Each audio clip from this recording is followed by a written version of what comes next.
All right, welcome to The Explainer. Today we're diving into a story about a surgery that, on the surface, looks completely routine, but it was anything but.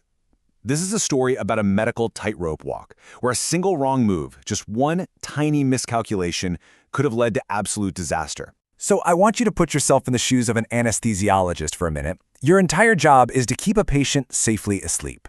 But what if doing your job, the very things you do every day, the drugs you use, the temperature of the room, even how the patient is breathing, could trigger a bizarre condition that paralyzes them right then and there? That's the incredible puzzle we're going to piece together today. So here's the setup. You've got two things happening at once. On one hand, a totally normal, everyday ear surgery. And on the other, this incredibly rare disease that's threatening to flip the whole script. Okay, so let's meet our patient. We'll call him AK. He's 32 and he's scheduled for what's called a tympanoplasty. Basically, he needs his eardrum repaired. It's a standard procedure, done all the time. But AK is anything but a standard patient. See, AK has this condition called hypokalemic periodic paralysis, or HIPPO-PP for short.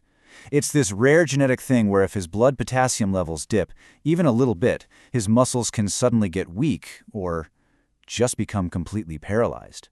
This is the ticking clock, the hidden variable that changes the entire game. And just look at the things that can set off one of these attacks for him.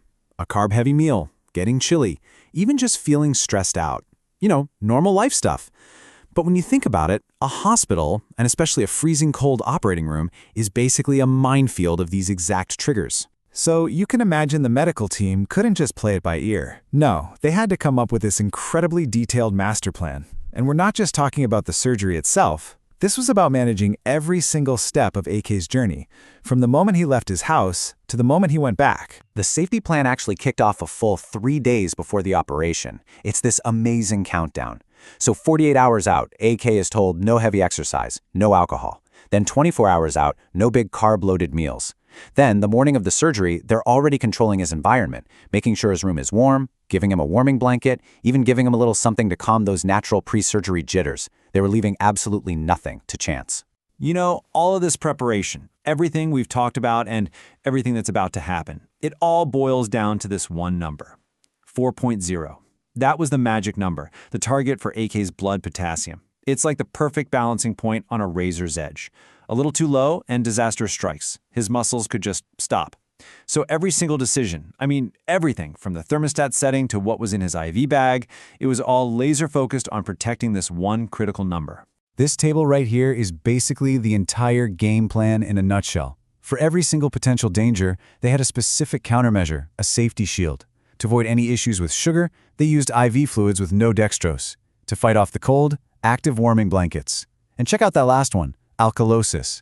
That's a fancy term for a shift in your body's pH that can happen if you start breathing too fast, from anxiety.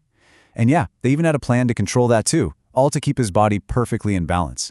So all that prep work leads us right here to the operating room. Now the team has to do the really tricky part. They've got to thread the needle, giving AK the very drugs that could, in theory, be the biggest threat of all.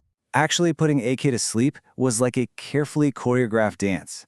They used a specific technique called total intravenous anesthesia, or TIVA, which means they relied on drugs like propofol and remifentanil.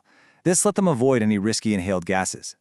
Even the muscle relaxant they chose, rocuronium, was given in a really small dose, and its effects were tracked, literally second by second, on a special monitor. It was all about precision. Now, usually for a procedure like this, a really common muscle relaxant called succinylcholine might be used. But for AK, it was absolutely forbidden. In a patient with HIPPO-PP, this particular drug is a huge risk. It could have been catastrophic. It wasn't even an option. And just to add another layer of complexity, nitrous oxide, laughing gas, was also off limits. But this time, it had nothing to do with his HIPPO-P. Nope, this was because of the ear surgery itself. Nitrous can actually increase pressure in the middle ear, and that could have completely wrecked the delicate new eardrum graft. So you see, the team was juggling two totally different sets of rules at the very same time. Of course, you can have the best plan in the world, but you always have to be ready for the unexpected.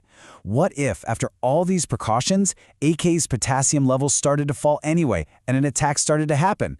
Well, the team had a plan for that too. Their emergency plan was designed for speed. Step 1, immediately stop whatever might be triggering it. Step 2, get a potassium reading, stat. If it's low, they'd start an IV drip of potassium chloride right away. And here's the really crucial part. They'd also check his magnesium levels. Because, you see, magnesium kind of acts like a key that lets the potassium get into the cells where it needs to be. The surgery went off without a hitch. It was a total success. But that tightrope walk, it wasn't over yet. Waking the patient up safely is just as important as putting him to sleep. This next part is all about what they call a safe landing. The objective here was something called a soft extubation. Think about it. Any sudden coughing or straining when they take the breathing tube out could create a spike in pressure and just blow out that brand new eardrum graft they just spent hours putting in. So the wake-up had to be perfectly smooth, totally calm, and super gentle. And even after he was moved to the recovery room, the team was still on high alert. They checked his potassium again right away. They made sure to keep him warm because shivering is another huge trigger for hypo-P. They stayed ahead of his pain to manage stress, and even gave him anti-nausea meds to protect that ear graft. The job wasn't done until every single one of these boxes was ticked. And finally, before AK could go home, they made sure he knew exactly what to look for. These were the red flags. He was now part of his own safety team, empowered with the knowledge of which symptoms meant he needed to pick up the phone and call his doctor immediately. So when you take a step back and look at this whole thing, what you're really seeing is just a masterpiece of preventative medicine. It's that kind of invisible skill and expertise that's happening in hospitals every single day, but that we almost never get a chance to see up close. It really was, when you think about it, a symphony of avoidance. Every single choice, from what he ate 2 days before surgery to the exact drugs used in the OR, it wasn't about fixing a problem. It was about making sure a problem could never happen in the first place. It was all about keeping his body in that perfect, delicate balance. This was just one patient on one particular day. It can't help but make you wonder, right? What other invisible masterpieces of medicine are happening all around us every day, keeping people safe in ways we might never even know about? Thanks for joining us on The Explainer.